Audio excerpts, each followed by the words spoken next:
लक्ष्मीनरसिंह मल्ल कान्तिपुर राज्यका राजा भए पछाडि काजी पदमा भीम मल्ललाई नियुक्त गरेर राज्य विस्तारको अभियान थाले। काजी भनेको अहिलेको मन्त्री सरह हो। राज्यका सैनिकको नेतृत्व एवं परिचालन काजीहरूले गर्थे। काजी भीम मल्लले कान्तिपुरका जनताबाट सङ्गठित ठूलो संख्याको सैनिक दल बनाएर पूर्व विजय गर्न लागे। भक्तपुर पूर्वका स्थानहरू विजय गर्दै उनी हालको ओखलढुङ्गासम्म पुगे। त्यस इलाकालाई राणाकालमा पूर्व 3 नम्बर भनिन्थ्यो। 3 नम्बरमा विजय हासिल भयो। तर अब त्यहाँ पुग्दा सैनिकलाई खुवाउन रासन भएन। विपक्षी सैनिक आउँदा घर घरमा चामल आदि खानेकुरा लुकाउने र शत्रु सैनिकलाई भोकभोकै बनाएर कमजोर भए पछाडि आक्रमण गर्ने त्यति बेलाको प्रचलन थियो।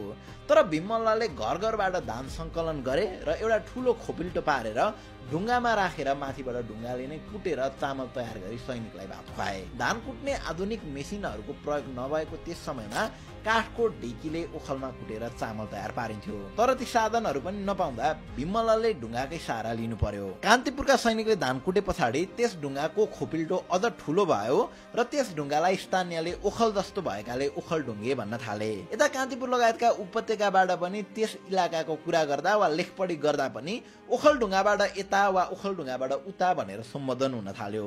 कालान्तरमा सो इलाकाको नाम नै ओखलढुङ्गा रहन गयो भनेर उपन्यासहरूमा उल्लेख गरेको पाइन्छ।